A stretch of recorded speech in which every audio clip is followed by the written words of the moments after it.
looking for something. A new way, a new understanding, a connection, some comfort. You've got questions, and Light on Living puts the spotlight on all the answers so you can shine. Lift and lighten the load of life's challenges and learn simple and easy ways to live a healthy, happy life. You'll gain insight and start to see things in a new way that motivates you. You're invited to hear new, see different, and feel more as Lisa shines the light on living.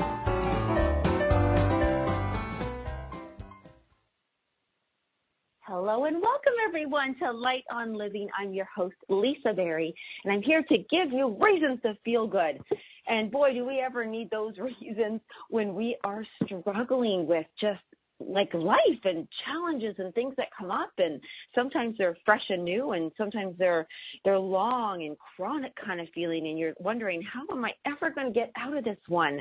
Well, it certainly does start with self-acceptance, and that's a big one in and of itself. Sometimes we think, gosh, I don't know, like, do I accept myself? Do I need self-love to get there? What, somebody else doesn't love me or accept me, why should I? I mean, there's just so much going on when we come to this self-acceptance word. I know that I have just had the pleasure, like a soul pleasure, of reading just an incredible book in the past, couple of weeks here. We're going to share everything about the title and our guests and all that. But I want to say sometimes a book can really make you aware, once again, that you thought you had this topic nailed, and then you go, yeah, no, did not have that at all. But, you know, this is one chance for us to really dive deeper and get in there. So we have a very, very special woman with us here today. She is an author. Her name is Noemi Grace. And I'm just going to share her bio with you. And then we're going to jump into some really cool stuff, and she's going to be able to help literally anyone listening. Anyone out there can be helped on this show today. So first of all, hi, Noemi. How are you? Hi, Lisa. I'm doing great. What an intro. I'm going to help every single listener, huh? Yeah, but you really are. I know it. I can make that promise, actually. I can. It's a guarantee. Okay. I know it's a big one, but you know what? It's going to flow, and it's so easy, and that's why I know it's so true. So let me share with everybody first that you, Noemi Grace, just a lovely name, is a psychotherapist and soul healer who channels new perspectives from God on unconditional self-love, forgiveness, divine grace, and life's purpose. I mean, that just packs a punch. Come on.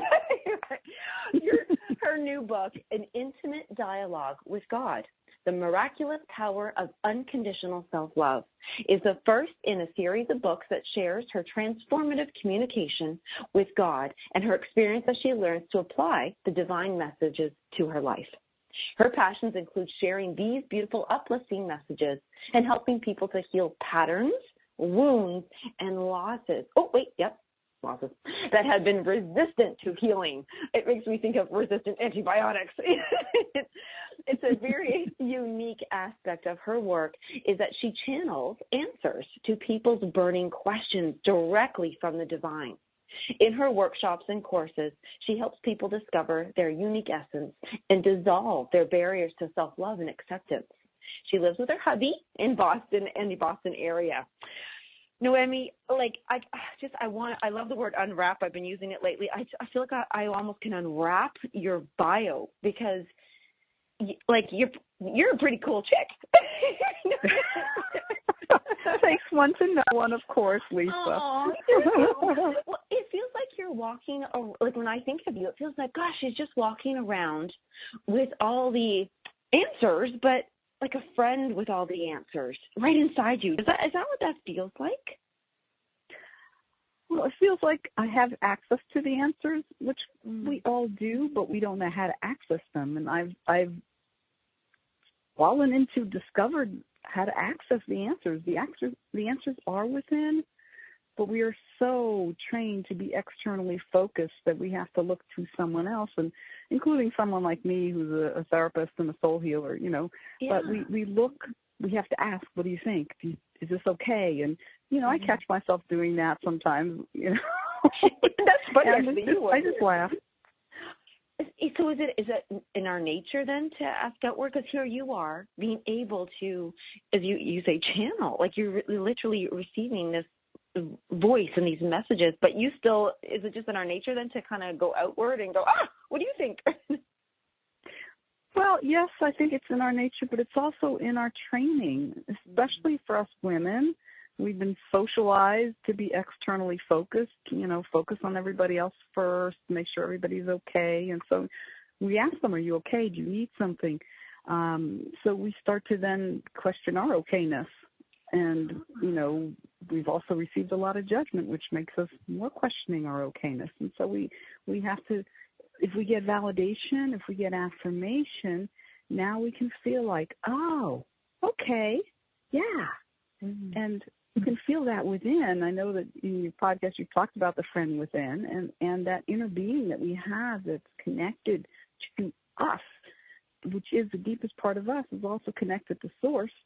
And, yeah, we've got the access there, and we can retrain ourselves to look within first. Doesn't mean we never value anyone else's opinion, but it means that we know that we can look within first. I love that recognition that you just gave, that we can, this is what I love about when I was reading your book. I think this is where you gave myself a lot of understanding, like wisdom. Like you just even said, it's not that we don't value someone else's opinion. So it's not like saying you're doing something wrong, stop it and do something different. And I really like that. It makes me feel, it offers a lot of compassion still to ourselves that we haven't been growing up. We're just, if you could, share a little bit of, how did this even happen? Have you been, chatting with God all your life, or did God, what's your story behind that? Definitely not. No, I wasn't like in the crib chatting with God. I wasn't born in any way that differentiated me from anyone else. I was stuck in a train station near Boston, just outside of Boston, on September 11th, 2001, with the terrorist attacks. And this was a busy train station, and the train was not coming. It was very crowded and eerily silent. It was just so still, and it was just added to the fear that we all had and the terror we felt. Was this silence that was so pervasive. It wasn't like that comfortable silence of meditation. And in that place, I was just so terrified. I live in the Boston area, but I grew up in New York City, and where the planes crashed, and they had just crashed, and my father had worked in the World Trade Center. I mean, it was just, all of that was so personally close to me, and I didn't know what to do. And to this day, I think about it sometimes. I don't know how it happened, but I reached deep down inside because I was so afraid, and I did go within. See, I didn't go to the people on the platform that weren't talking. I went within. And in that inside place, deep inside, I found within me this prayer, use me for the healing of the world. I was so aware that the world needed healing. To me, the world was falling apart and would never be the same. And I was so aware that the world needed healing. So I prayed this prayer, and I kept saying it while I waited for the train, which was about an hour and a half. And then I felt like, wow, just a little bit of relief here. So I just kept praying like a mantra, use me for the healing of the world, for about 5 hours. I went for a hike, use me. And at the end, I was able to just be in this kind of a little bit of peace. It wasn't this profound peace, but it was some peace, and some hope for the future. And so I offered myself, and then nothing happened immediately. I know, it was like over 10 years later, in 2012, I was on the elliptical, and I'm doing my workout. And this is my living room, and I have this affirmations recording going, and it's, you go, girl, you're unstoppable, you're this, you're that, you're the other. And then all of a sudden, silence, and I heard, love is the fabric of freedom. Forgiveness paves the way to freedom. You will know when you are free, when there's nothing left to forgive, because you see through the eyes of love. And I just stopped. I was totally blown away. That was the end of my workout. I just sat there in awe of these words, because I knew that I was not inventing this while listening to affirmations, and just no way it could be coming from my mind. But it was coming from that deeper place that's connected to the divine and to Source. And Yeah, and that's how it started. It's so, first of all, wow, you have such a descriptive, like your words you use. I felt it. I had goosebumps about 3 times during that. and wow, when you were saying you knew it wasn't, your own words, like, we can recognize and go, okay, wait, that's not for me. I wouldn't have said it like that. Yes, I can actually see, yes, end of workout, here we go. Did you sit down then and just did you write it down? Did you not know what to do? Or did you talk back to the voice? I didn't talk back to the voice at that time. I wrote it down, definitely. And I was studying with a spiritual teacher at the time, and so on my next session I shared with her, and she's like, wow, that's she thought it was pretty profound, and so I was like, okay, but I knew it was profound. I knew it was different than I had seen everything. I mean, seeing with eyes of love, I'd never heard those words, never considered those words. And, freedom of forgiveness, and it started in me an opening, which then took us like 3 more years before I started to really have a regular dialogue with the divine. Oh, but wow. So it wasn't until 2015 where I was in meditation. I had started regular meditation, and I was doing it for like 6 months already at that time, every day.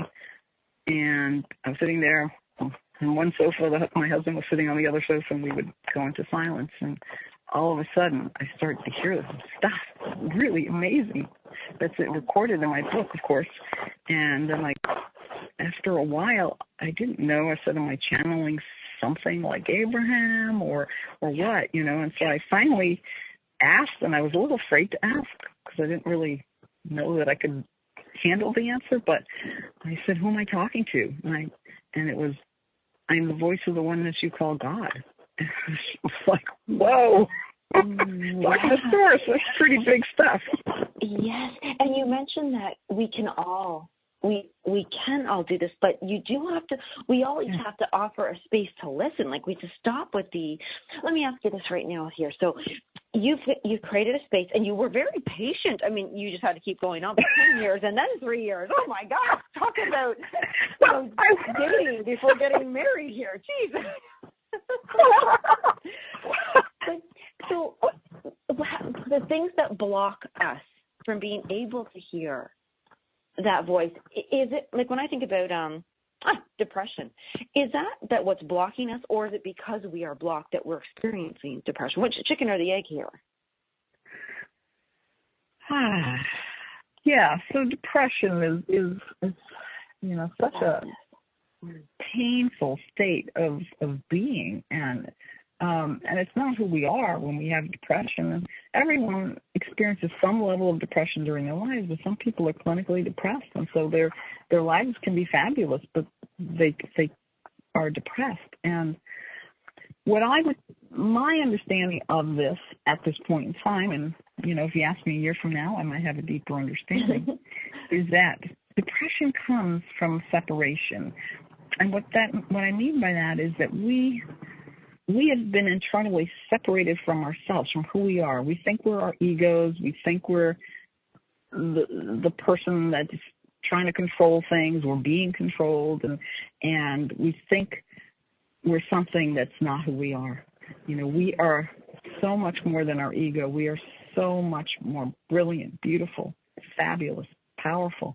And when we lose our ability, for many of us, to see who we are, to experience who we are. It's been socialized out of us, and life has beat it out of us, unfortunately. And so we're separated from ourselves, and we're also perceiving that we're separated from the divine, that somehow there isn't God within me. There's God out there, up there, somewhere far away, and I don't have access. And in that separation from yourself and your perceived separation from the divine, deep within there's a part of us that's in pain, that's longing for connection, that's longing for being reunited with ourselves and with the divine. And so that pain then gets reinforced by what happens in our lives and the rejections, the betrayals, and things like that. And some people may be clinically depressed from an early age, and while there can sometimes be a purely biochemical reason for that, because not enough serotonin, things like that, but there's oftentimes, too, something that's going on in the environment that's leading to the child to be depressed. So depression is a big one, and I certainly have experienced that in the past, so I know how painful it is. It is painful to be separate. I think of a child who, in the grocery store with their parents and then somehow gets, looking at some tasty fruit, and then they all of a sudden are somewhere different. And then that pain, like fear of I'm not with safety. I'm not with love. I'm not with joy. I'm not with my regular family. I love that you use the word reunited.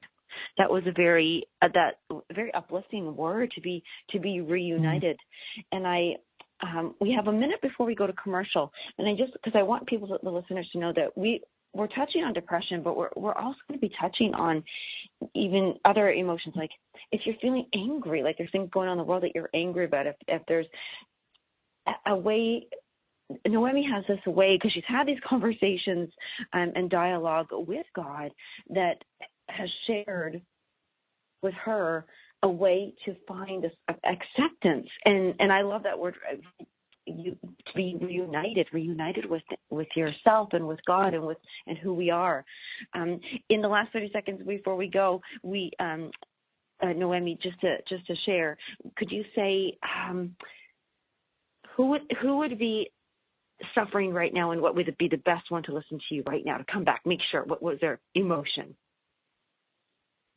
You want me to say that right now? Yeah, which emotion is being called upon? So when we get back from commercial, we're going to get that emotion. Okay. Well, anxiety is just as much as a challenge for people with depression. Okay, great. When we are back, if you have any anxiety, you come back and we're going to get you help.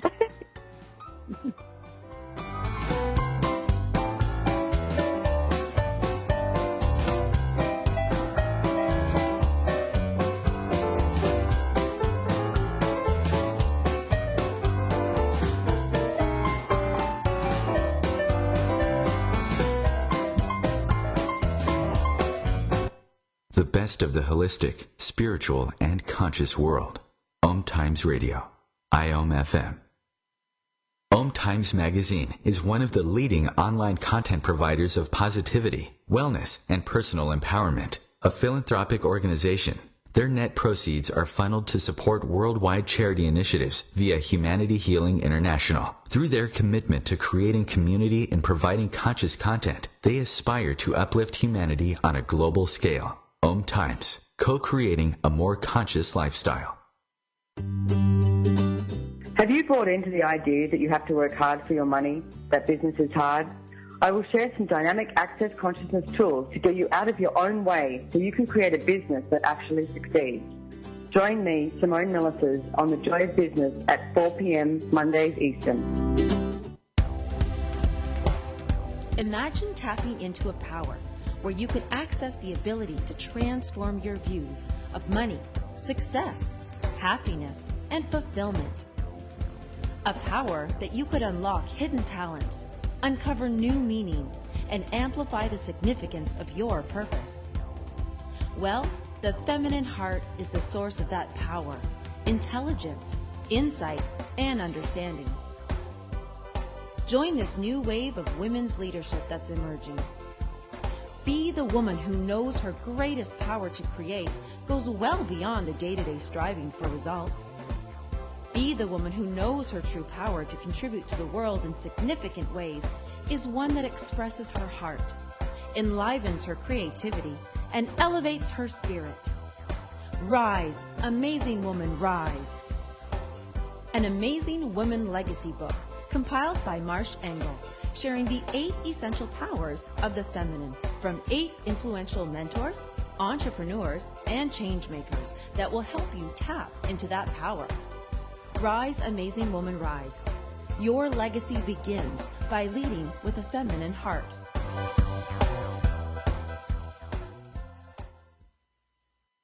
Hi, it's Olivia Munn with my shelter pets, Frankie and Chance. Say hi, guys. When I adopted them, I discovered that they both have incredible personalities. Chance's sole purpose in life is to love and to be loved. Frankie is a little bit of a scoundrel and always entertaining. They're a little bit of a lot of things, but they're all pure love. Adopt pure love at theshelterpetproject.org. Brought to you by the Ad Council, the Humane Society of the United States, and Maddie's Fund.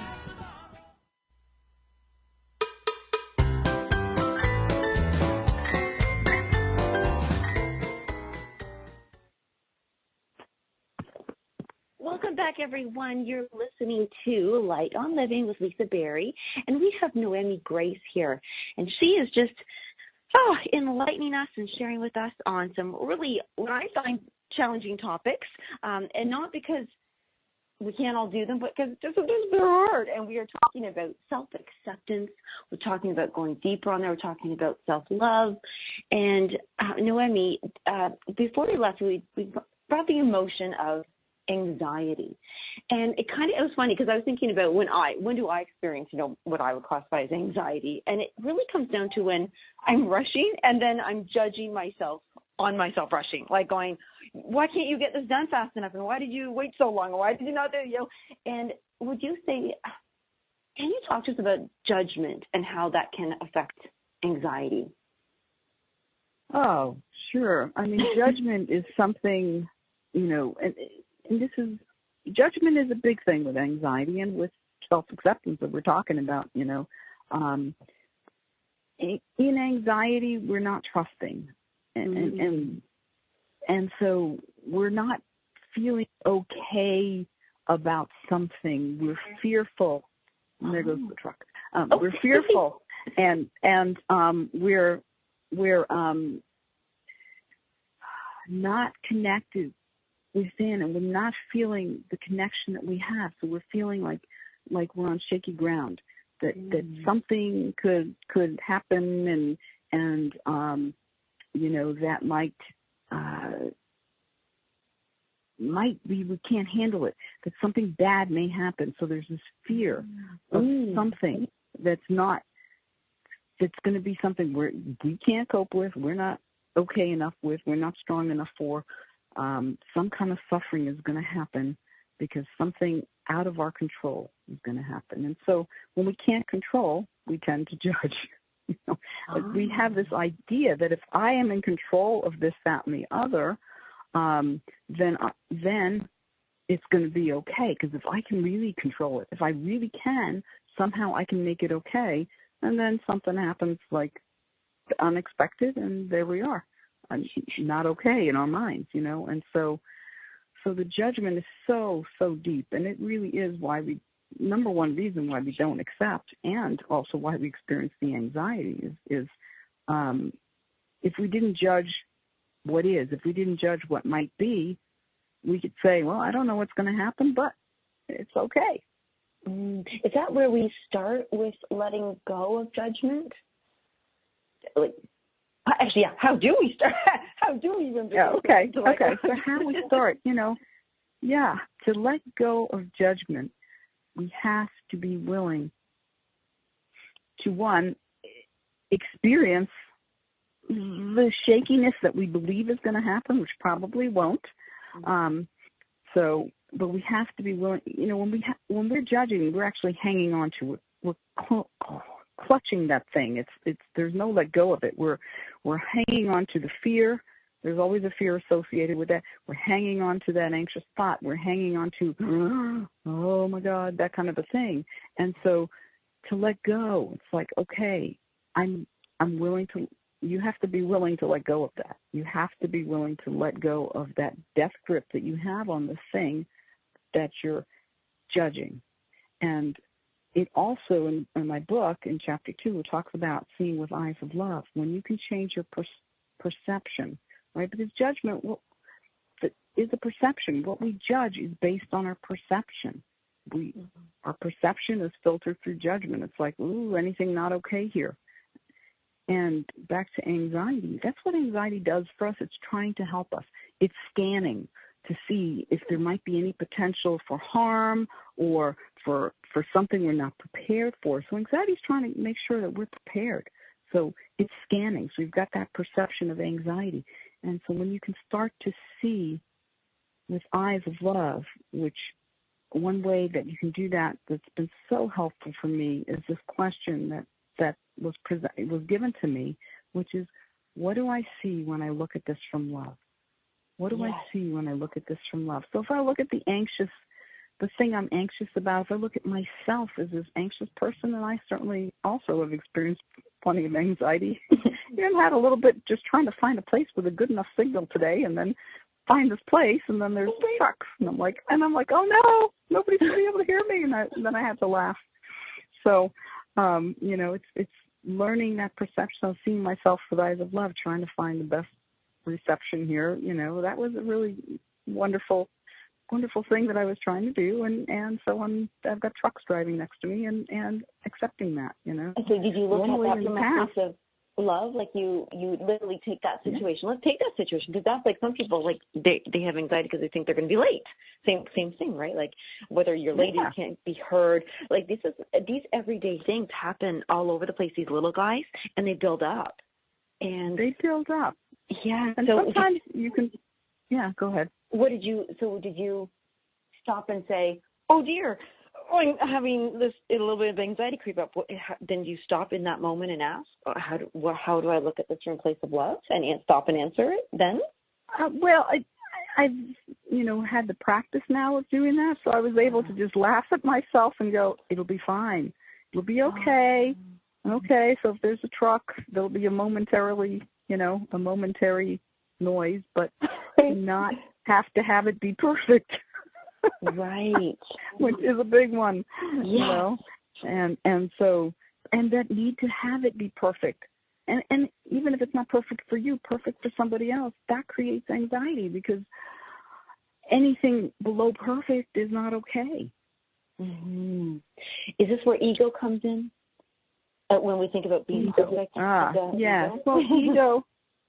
Yeah. So, in my book, we talk a lot about the difference between the ego and the truth of who we are, the essence, our true essence, and our true self, which is our unique being that we are, our uniqueness that we have, that while someone else may be very similar, because of who we are is unique, therefore our essence is unique. And so, yes, ego is the one that worries. Again, it's scanning. It's trying to take care of it. It's sort of like this protective mechanism gone awry. The anxiety. But the ego is the one doing the scanning, which is then, triggering the anxiety to like, oh, something's going to happen. Something's like,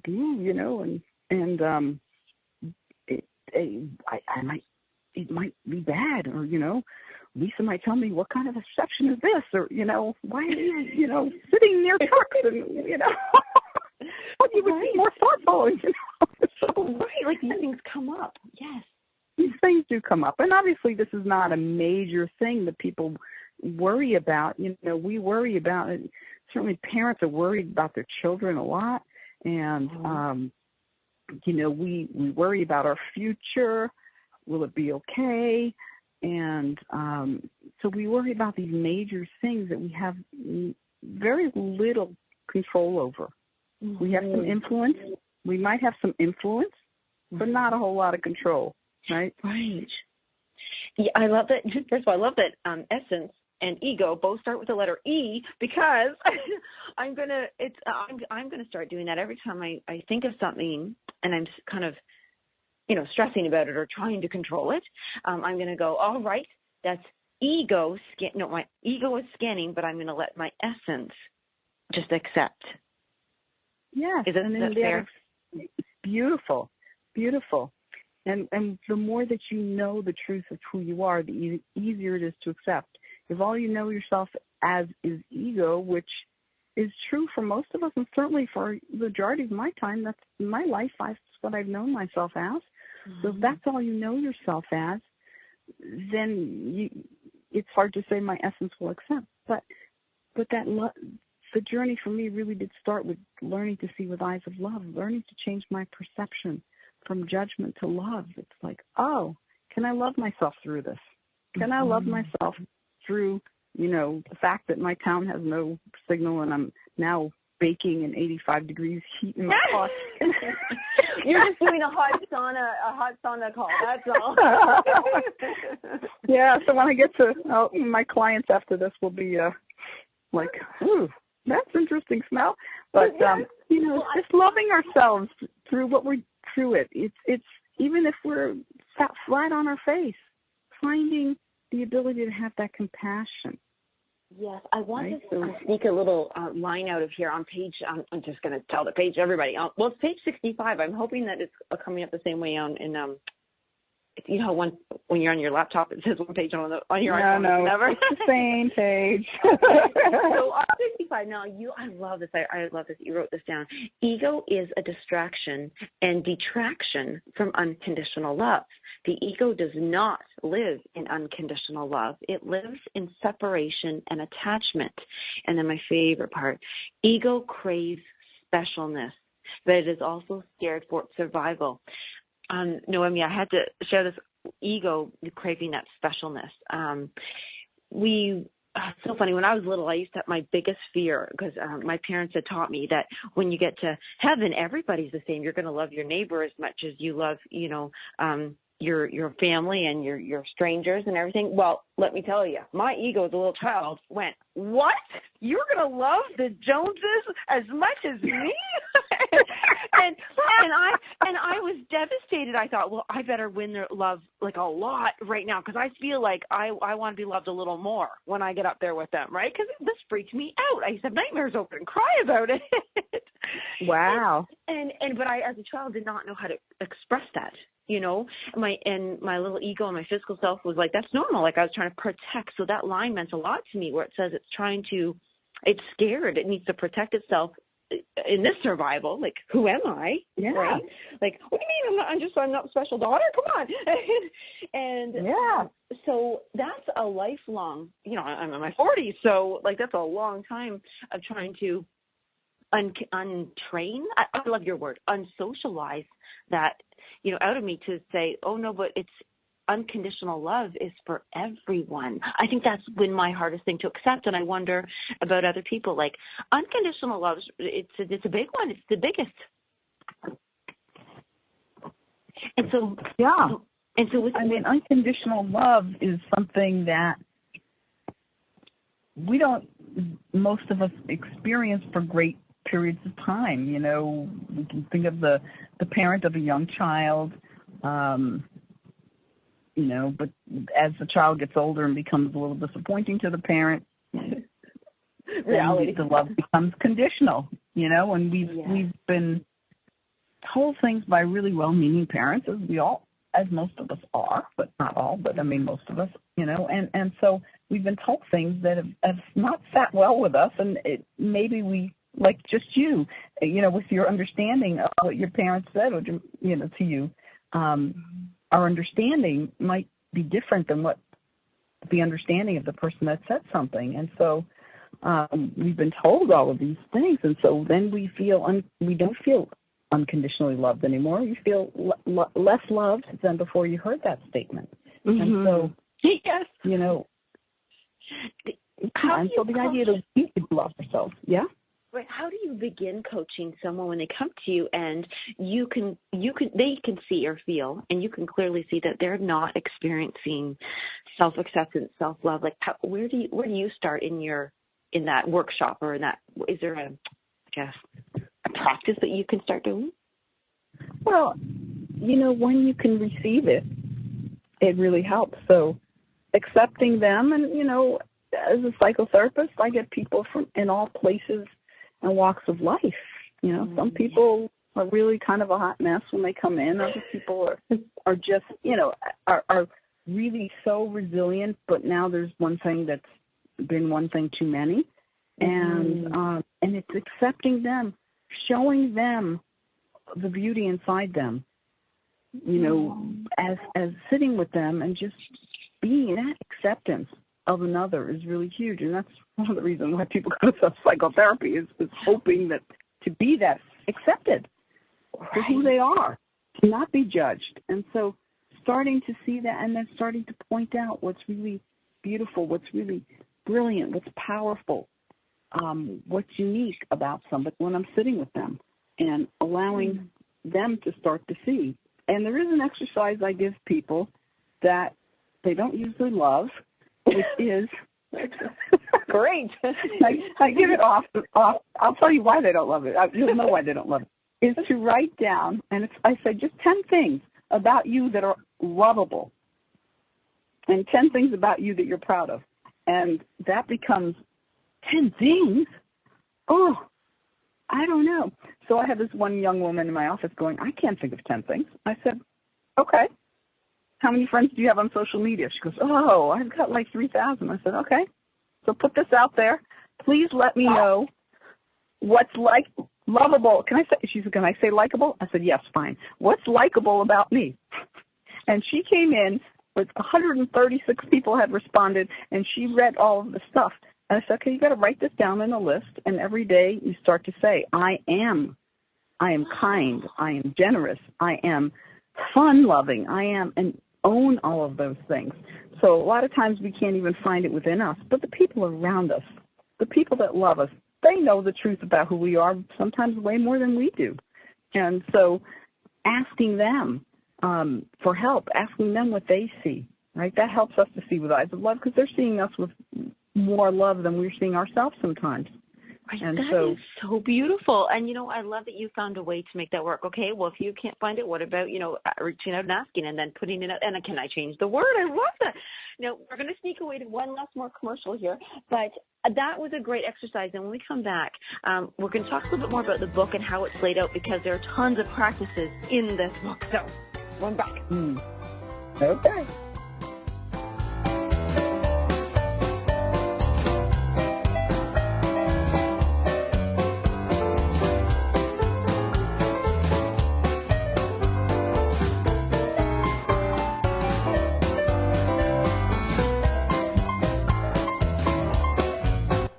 The best of holistic, spiritual, and conscious world. OMTimes Radio. IOM FM. Ascending Hearts is no ordinary dating site, but a spiritual dating site with a purpose, to link you with your soulmate. We engineer the serendipity so you can trust that you will attune with someone that has the same matching vibration as you. Ascending Hearts, the conscious dating site for the spiritually aware. Try Ascending Hearts for free. AscendingHearts.com. Tune in to The Practical Intuitive, Mind, Body, Spirit for the Real World with me, host Robin Fritz, Mondays at 2 p.m. Pacific, 5 Eastern. I'll cover personal and business intuition, animal communication, mediumship, space clearing, past life regression, shamanic insights, energy healing, soul choice, and more, all to help you tap your own intuitive and healing skills. No ifs, ands, or buts. Mind connected to the heart, connected to the love, connected to the soul. I'm connected to you, connected to me, connected to us. The Connection app, the perfect way to get to know your partner, yourself, and love more deeply. Download and join today. Mind connected to the heart, connected to the love, connected to the soul. I'm connected to you, connected to me. So I'm a cat, and I just moved in with this new human, and she's got this little toy she's always playing with, all day long. Tap, tap, tap, tap, bloop, bloop. She can't put it down. There it is. Oh, and get this. She even talks to it. Last week she asked it for Chinese, and guess what? Egg rolls showed up. Like magic. Humans have cool toys. A person is the best thing to happen to a shelter pet. Be that person. Adopt. Brought to you by the Ad Council and the ShelterPetProject.org.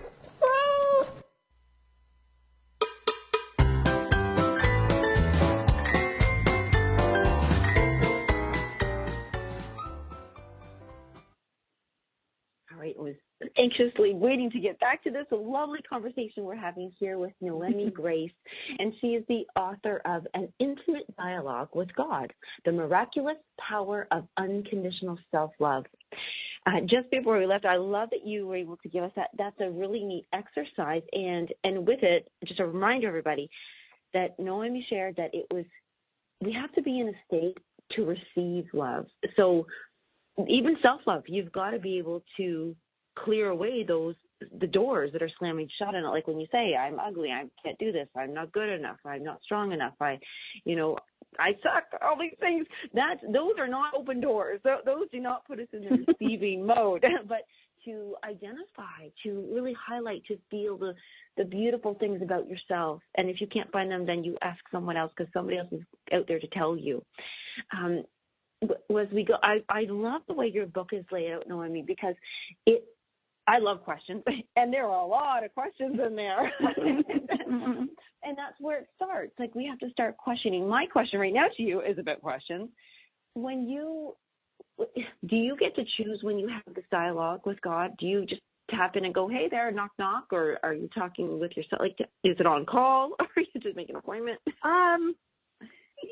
All of the above. So, yeah, I mean, there was a time when I was having, like, pretty much a fixed appointment time, 8 a.m. every morning with the divine. And then I started writing this book, which I was told to do. And this is the first book. There's 3 other books in the series coming. And, yeah, so I have a lot. For which I have already a lot of material. So then I wasn't sitting there to receive the message all the time, because I was reading them and working through them and making them sound like they've been written rather than spoken, which is a different way of communicating. And so, but a lot of times now, if I need something, or if I want an answer, if I just want to feel better, your show's about feeling better. This makes me feel a whole lot better. I'll say, I am not happy with myself right now. Unconditional love is gone. Acceptance has gone out the window, because maybe something triggered me and I snapped, and so, not snapped like, had a breakdown, but right. And so, it's that place where I can sit down and say, can you help me? And I open my journal, I have my pen handy, and I wait, and then it doesn't take long, and it just starts flowing. And I hear it, and I write it down. I hear it, and I write it down. Wow. And at the end of that, communication, which is, I'd say 90% divine and 10% Noemi going, could you clarify that? Could you explain that a little more? So it's mostly me listening and recording it. And so then I get more communication that way. And sometimes when I'm writing a book, I realize, maybe there's a piece missing here. Can you elaborate on this? And then I'll get the answer. You're editing. So. You're editing the messages. We need a little more over here, please. Okay, yeah, not clarify over here. I love that. That is something that I wonder if we all would benefit from that. Just to sit, make a date with ourselves. Book to even 15 minutes just to get quiet and ask from a place of love, coming from a place of love, about a challenge. Just to sit and ask ourselves, literally, or the divine, or God, or universe, can we have some help with something? I'm here and ready. I'm going to take notes. Like, can we all do that? Oh, absolutely. So the thing is, the trick is to get quiet, enough, so that we can hear that, God is not communicating usually with thunderbolts. And so we can hear that voice that's softer and stiller in the stillness, that voice that's actually softer than all of the monkey mind that's going on. You ever seen monkeys in the zoo? They just have that screech, and that's what's going on in our mind, that screeching monkey. And so for me, when I really started to receive this gift was opened, and I was really starting to receive regularly, I had been meditating every day for 6 months. And before that, it was a kind of thing, if I felt bad, I would meditate, and then I really couldn't get into the meditation because my mind was racing. And so I developed that habit. So, and it wasn't like I was meditating for hours, it was 20 minutes, so every day for 6 months. And so the first thing if you want to hear what the divine has to say, step 1, be willing. Step 2, be silent, be still. Right? In the Bible, there's a verse that says, "Be still and know that I am God." And so in that stillness is where that voice lives. And the voice of intuition, which is our connection to ourself, it's the bridge between us and God, that lives in stillness too.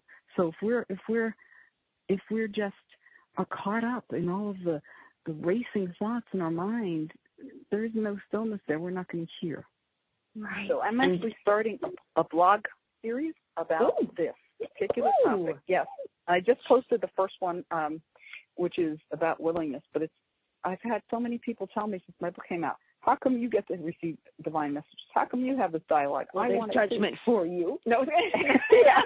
Hey, stop it, people. And I say, take it up with the divine. I can't answer that question, but you can have it too.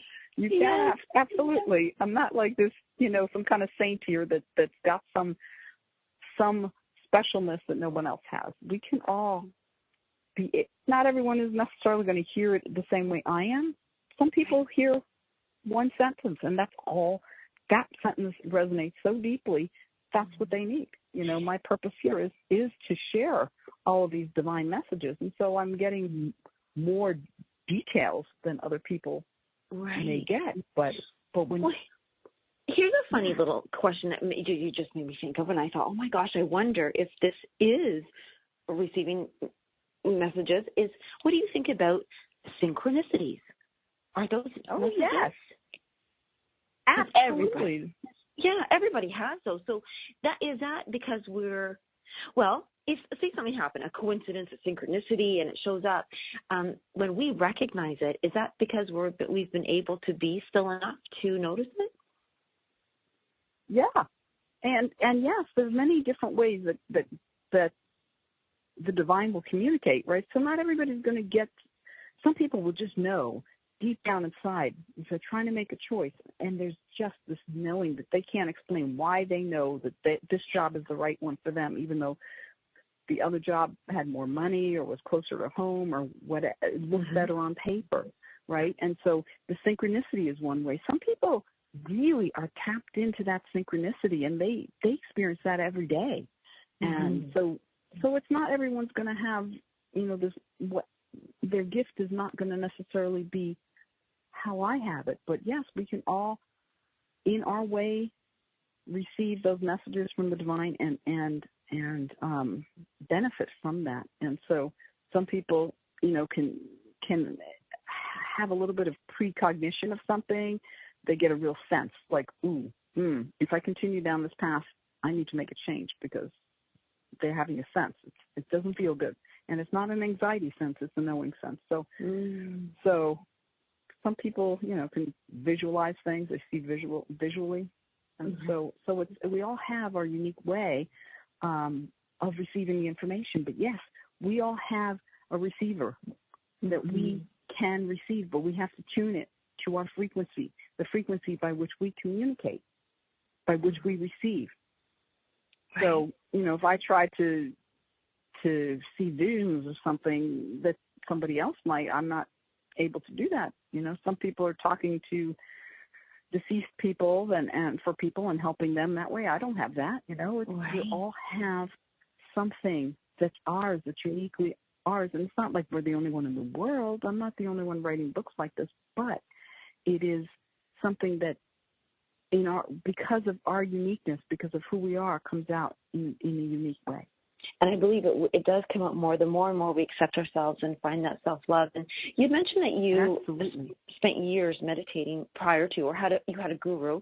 I don't know if that's the right word, a coach or guru, a mentor, and then you continued it on your own, and you still do it. And now you even teach. Are your workshops for people to come and learn how to meditate or how to receive or just to get clarity through you? Well, I have taught meditation, and that's not necessarily what I'm teaching right now, but my workshops are for people to come and leave more self-loving, more self-knowing, and more self-accepting. And in my workshops, I do channel answers to people's questions. So right on the spot, So sometimes I channel, like in sessions with clients, I will channel in the moment, and it'll come out, it'll be auditory, it'll be oral. So I'm not writing it down in the journal. It's coming out. I can feel it building up, and I say, I'm about to channel, turn on, start recording, and it just comes.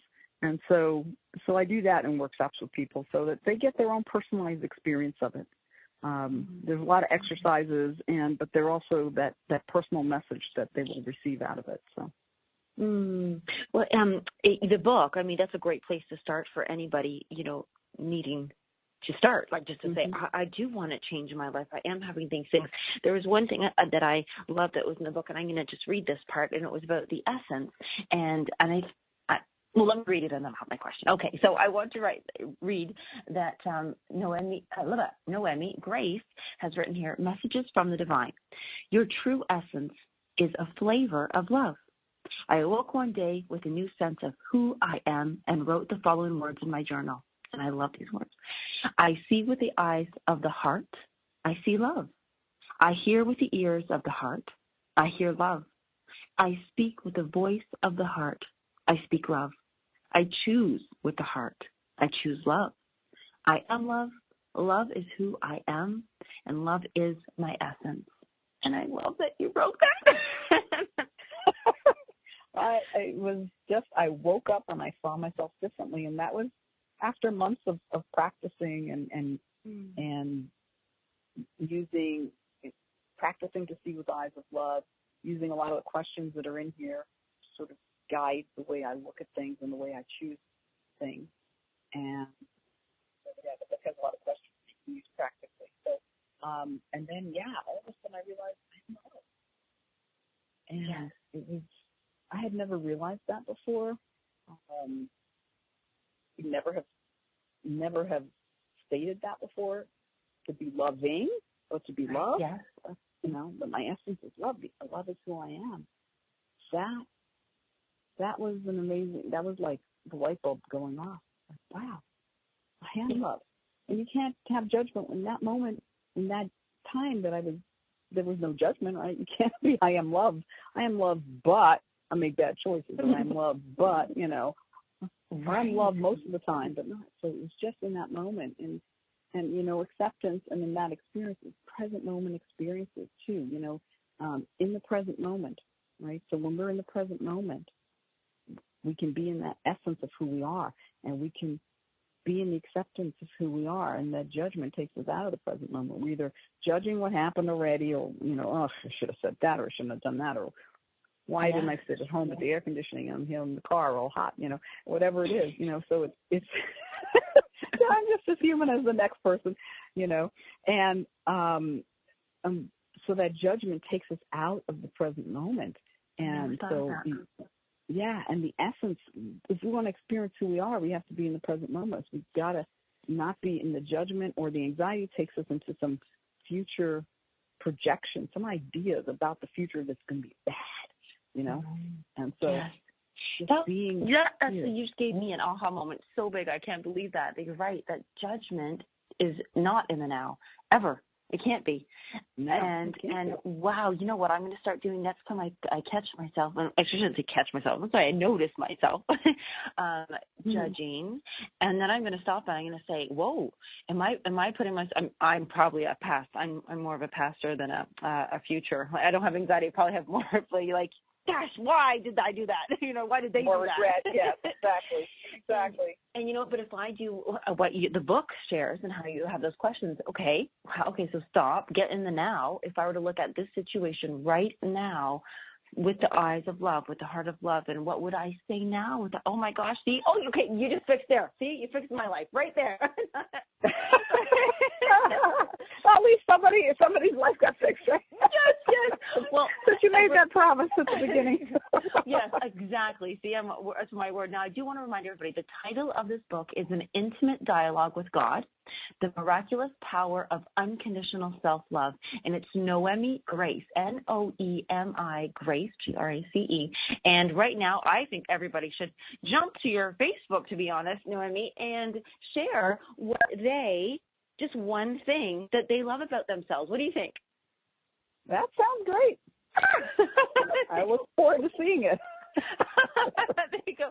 Well, and in this final 30 seconds, as I hate to let you go, but I will be in the moment and just say thank you very much. And if there's anything you would like to share as we go. Oh, it's been my pleasure. I just this conversation has just been so sweet and uplifting and enjoyable for me. I'm really grateful to be on your show. Oh, well, thank you. Wonderful. The uplifting is my favorite word, so I really super know that we connected. So, well, thank you, everybody, for listening. Please go get a copy of this. It's an intimate dialogue with God, the miraculous power of unconditional self-love with Noemi Grace. We'll see you next week. Bye, guys. Feel better.